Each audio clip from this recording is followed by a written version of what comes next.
lá. Projeto realiza atividades alusivas às Olimpíadas. Relatório da CPI do SANEP é aprovado pela comissão. Escola no centro da cidade começa a receber sinalização. Essas e outras notícias você confere a partir de agora no Jornal da Câmara.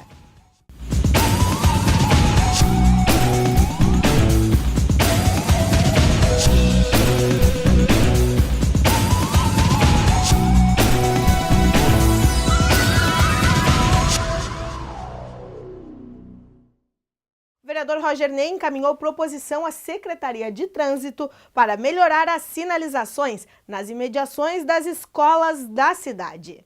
Segundo o diretor da Escola Santa Mônica, Enio Ferreira, esta ação ajuda não só na segurança de quem frequenta a instituição, mas também de quem utiliza as vias públicas. Também beneficia todos os pedestres que fazem parte do entorno da escola, porque nós temos com as linhas de ônibus que nós temos aqui no entorno da escola, então é utilizado frequentemente, tá, as faixas de segurança e a adequação do pedestre na sinalização. O parlamentar relata a preocupação com a integridade dos alunos. E aí é importante renovar, remarcar, ressinalizar, principalmente em frente aos educandários. E a Santa Mônica é apenas mais uma escola que a Secretaria de Transporte e Trânsito atendeu ao nosso pedido. E apesar das demandas atendidas, outras ainda aguardam para acontecer. Nós fizemos, há uns 4, 5 anos atrás, um abaixo-assinado pedindo um semáforo para colocar na esquina da escola. Até hoje não fomos atendidos, mas temos a esperança que em breve ele seja instalado.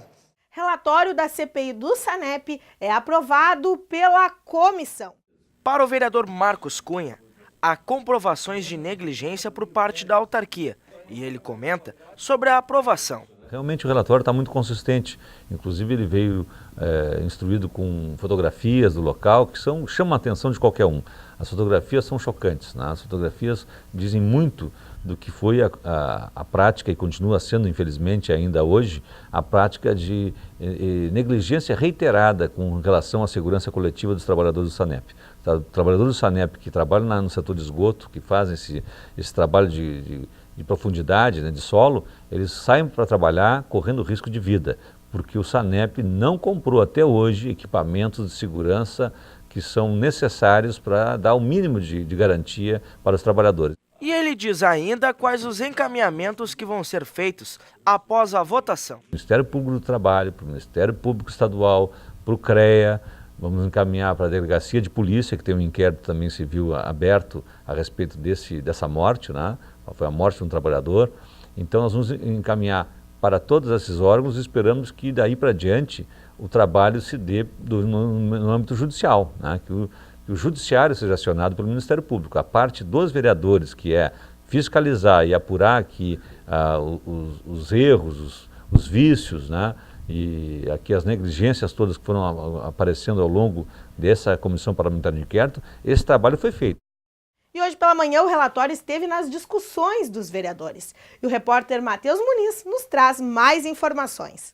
Cristiane Miller, nesta quinta-feira, foi apresentado o relatório final da CPI do SANEP no plenário da Casa. Foram indicados como responsáveis pela morte do servidor Jorge Luiz Coutinho, o executivo municipal, através do prefeito Eduardo Leite e o presidente da autarquia, Jaques Reidans.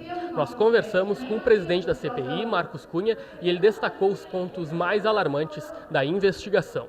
Felizmente, as medidas mínimas de proteção do trabalhador não são tomadas dentro do SANEP. Há uma omissão reincidente, uma omissão persistente da direção do SANEP, que eu até diria que assume o risco de produzir resultados como esse. Outros trabalhadores estão correndo agora, nesse exato momento, o risco de vida, porque o SANEP ainda não adquiriu os equipamentos de proteção coletiva que dão segurança para a realização de obras de profundidade, como foi esse caso, 4,5 metros de profundidade, onde foi morto por soterramento esse operário do SANEP. É uma tristeza a gente chegar a essa conclusão. Uma via importante da cidade que já recebeu vários reparos, mas continua apresentando problemas. No quadro A Cidade Reclama de hoje, nossa equipe nos traz informações desse caso, no mínimo curioso.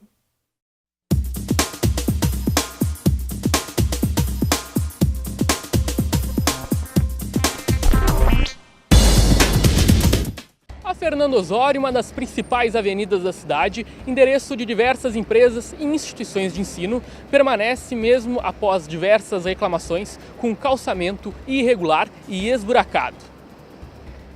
A falta de atenção do executivo prejudica principalmente os motoristas que utilizam a via como rota. Conversamos com alguns no semáforo e os principais problemas foram logo evidenciados. Bastante buraco na frente ali, bastante movimento, tráfego toda hora intenso, né? Muito ruim.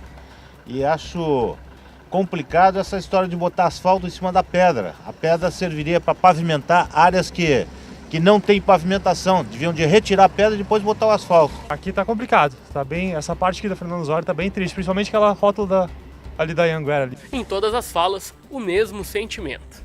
É decepcionante, muito decepcionante. O fluxo intenso de veículos e a faixa de segurança apagada na frente da escola Ministro Fernando Osório é motivo de preocupação para a professora Lucelena Ribeiro. Dificulta, os carros não param, a gente precisava mesmo era de um sinaleiro.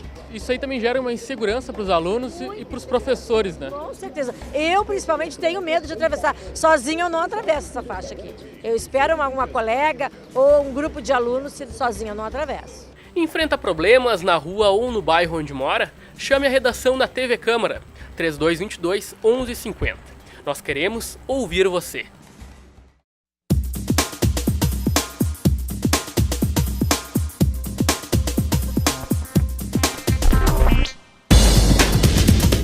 Vamos saber agora como fica o clima na cidade. Confira as temperaturas na previsão do tempo.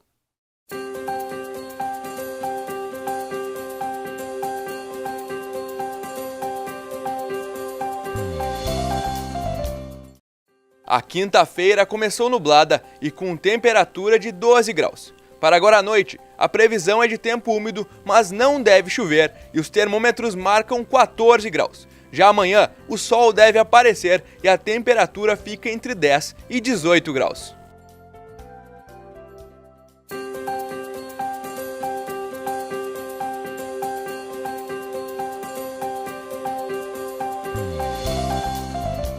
Confira no próximo bloco as atividades ligadas às Olimpíadas que estão sendo realizadas na Escola Mário Quintana.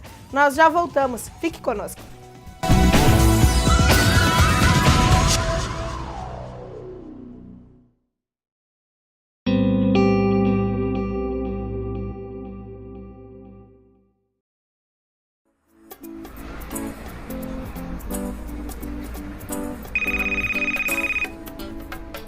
That's so strange. It's like I'm inside my own head. I don't like how my voice sounds.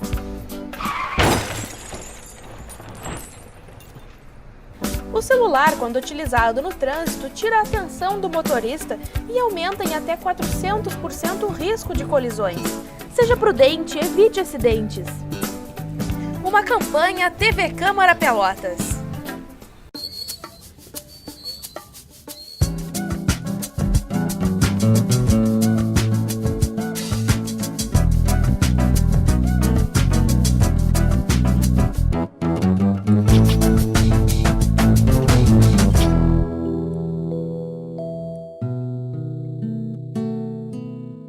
Existem crianças que a ACD ainda não consegue atender. Para ajudar, ligue 3382-2200.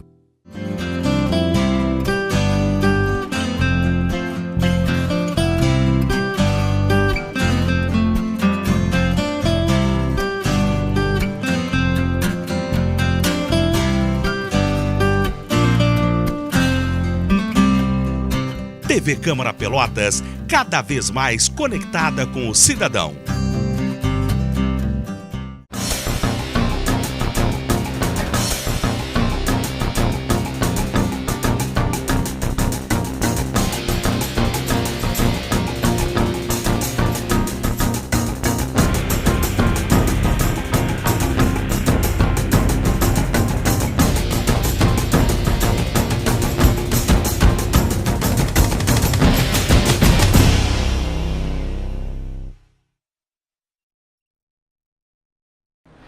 A cada ano, mais de 270 mil pedestres morrem no mundo por causa dos acidentes de trânsito.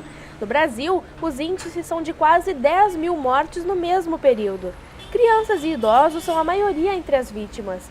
São 27 pessoas que perdem a vida a cada dia em nosso país, mais de uma pessoa por hora. Respeite a faixa de segurança, dê preferência ao pedestre. Uma campanha da TV Câmara Pelotas.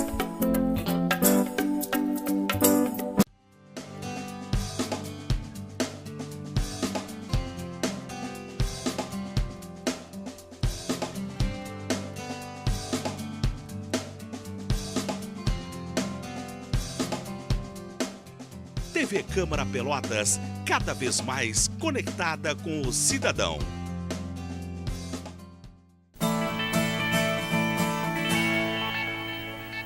Pé no chão, chocolate quente, picolé no verão. Está contente, beijo roubado, fazer muitos gols, ter um namorado, assistir um show, comida de mãe, histórias de pai, carona pra praia, saber onde vai, banho de mar, sair por aí, sem hora pra voltar e se divertir. Sou feliz de cara, sou feliz na vida, sou feliz sem drogas, sempre tem outra saída. Tem muitos motivos para você ser feliz sem drogas. Pacto, Programa de Auxílio Comunitário Toxicômano de Porto Alegre. Use a direita para transitar com veículos lentos. Sinalize com o pisca para mudar de pista. Respeite a velocidade da via. Seja prudente, evite acidentes. Uma campanha TV Câmara Pelotas.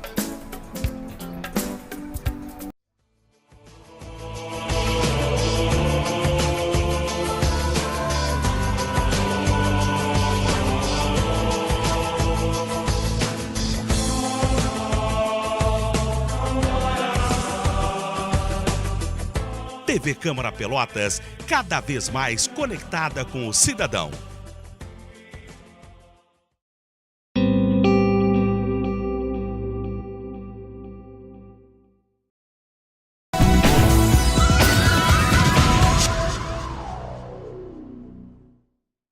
Vamos iniciar esse segundo bloco conferindo a cotação das principais moedas utilizadas na nossa região e também no país.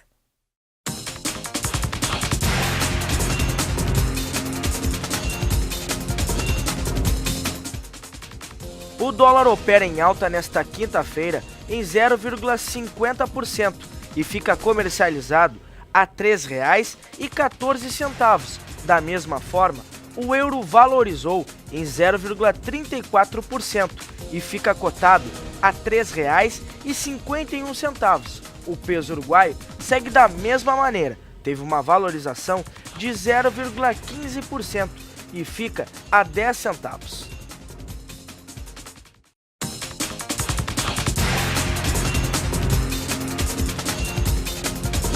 A partir de hoje, vamos mostrar projetos de comunidades escolares no quadro Educação Entre, a Escola é Sua. O primeiro deles fortalece as práticas esportivas em um educandário na zona norte da cidade. No mesmo período que o Brasil cedia as Olimpíadas, o espírito esportivo tomou conta do país. E aqui em Pelotas não é diferente. A Escola Mário Quintana planejou um calendário de atividades para não deixar ninguém parado.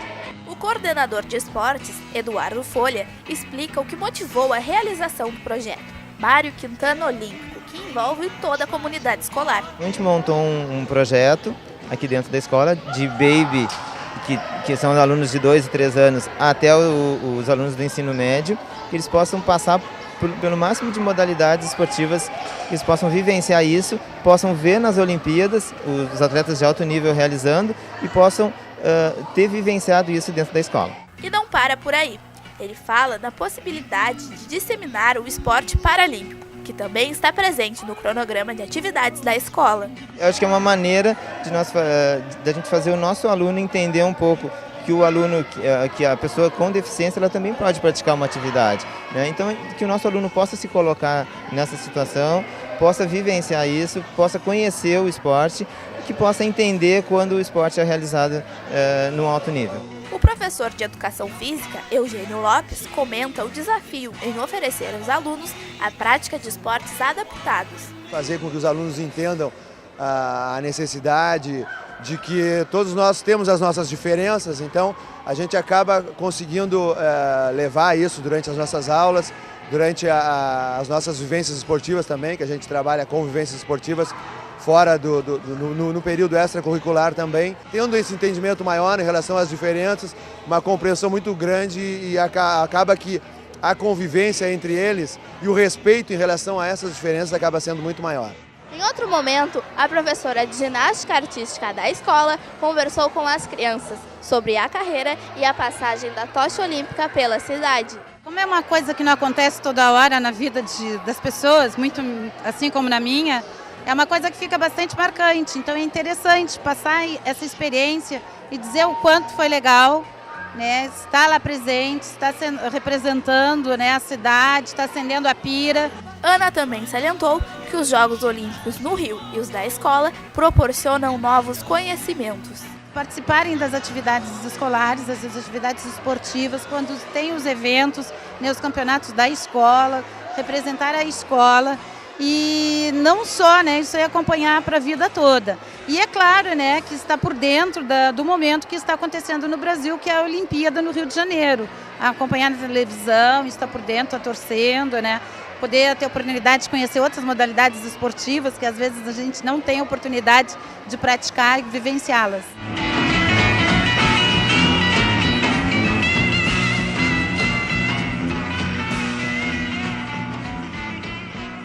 Amanhã, a partir das 10 horas da manhã, acontece uma audiência pública no plenário da Casa para tratar sobre a insegurança. A proposta é do vereador Tenente Bruno. Confira agora os principais assuntos abordados pelos vereadores que utilizaram a tribuna na sessão plenária desta quinta-feira. O vereador Vicente Amaral subiu à tribuna e falou que fez contato com o secretário de Obras do município para conversar sobre a questão de ruas com buracos. Disse que o vereador é o elo com a população e que acredita na política de bases, onde uma comunidade organizada é a verdadeira responsável pelas conquistas. Lembrou a revitalização da Avenida Duque de Caxias no Fragata, que considera um bairro comercial, e destaca o papel do presidente do Cefra, Yuri Dias.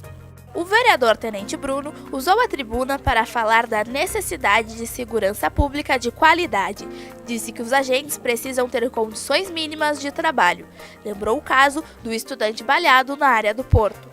Disse que mais de 1.200 policiais foram para a reserva, mesmo que ainda tivessem tempo de trabalho a cumprir, motivados pela insatisfação com o parcelamento dos salários. Ele lembrou ainda que, em consequência disso, o efetivo está reduzido no estado e a reposição é prejudicada em função do fracionamento das nomeações. O vereador convidou para a audiência pública com os representantes da segurança, amanhã, às 10 horas da manhã, no plenário do Legislativo. O vereador Marcos Cunha usou a tribuna para falar sobre o trabalho da Comissão Parlamentar de Inquérito, que investiga as condições de trabalho dos funcionários do SANEP. Disse que a morte do servidor Jorge Coutinho foi por falta de equipamentos. Disse que os técnicos de segurança do trabalho desde 2010 já haviam pedido escudos metálicos de proteção e que nos depoimentos fica claro que a rotina de trabalho interna do SANEP sofre uma deficiência. A obra sequer chegou ao conhecimento deles, o que resultou na fatalidade. O engenheiro do SANEP, que assinou a obra, jamais compareceu e nunca pediu estudo de solo e nem acompanhou a execução. O vereador Luiz Henrique Viana usou a tribuna para parabenizar os profissionais de advocacia pelo dia. O parlamentar fez um contraponto à aprovação do relatório da comissão parlamentar que investiga o caso SANEP. Disse que, na opinião dele, não foi realizada a reunião de votação e que o procedimento foi incorreto por falta de quórum. O vereador Ricardo Santos parabenizou a comissão que investiga o SANEP. Lembrou também a que apura o caso do descarte de medicamentos, ao mesmo tempo que faltam remédios nas unidades básicas de saúde. Falou na convocação do secretário de Educação e dos representantes da empresa que presta serviços às escolas para prestar esclarecimentos. Levantou a questão de que a empresa que venceu a licitação teve indicação política de pré-candidatos. Trouxe o caso do Novo Transporte Coletivo, que registra atrasos. Conversou com o consórcio, que informou que quem fiscaliza e determina horários é a prefeitura. Disse que espera que a situação seja resolvida até semana que vem. Do contrário, pretende chamar o secretário responsável para prestar esclarecimentos na casa. O vereador Edmar Campos, o gaúcho, usou a tribuna para questionar a utilização do espaço público pelos ambulantes para o comércio de mercadorias e que o shopping popular sofre com essa concorrência desleal. Em outro momento, o parlamentar parabenizou a organização, patrocinadores e demais envolvidos na realização de um evento de boxe do qual participou no fim de semana. Vamos rever então as principais notícias apresentadas nas edições do Jornal da Câmara desta semana.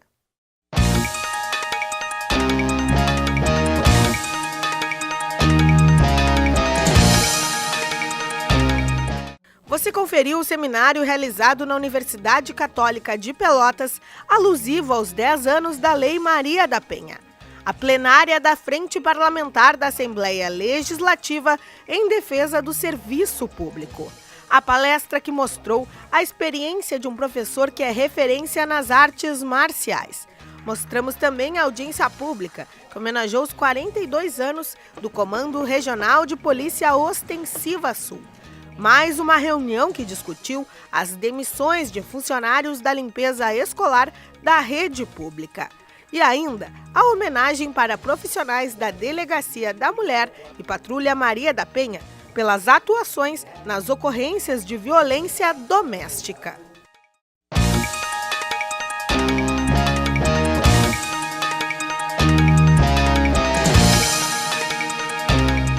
O Jornal da Câmara de hoje fica por aqui. Voltamos na próxima semana com mais informações do Legislativo Pelotense. Obrigada pela audiência, um bom final de semana e até o próximo encontro. Tchau, tchau.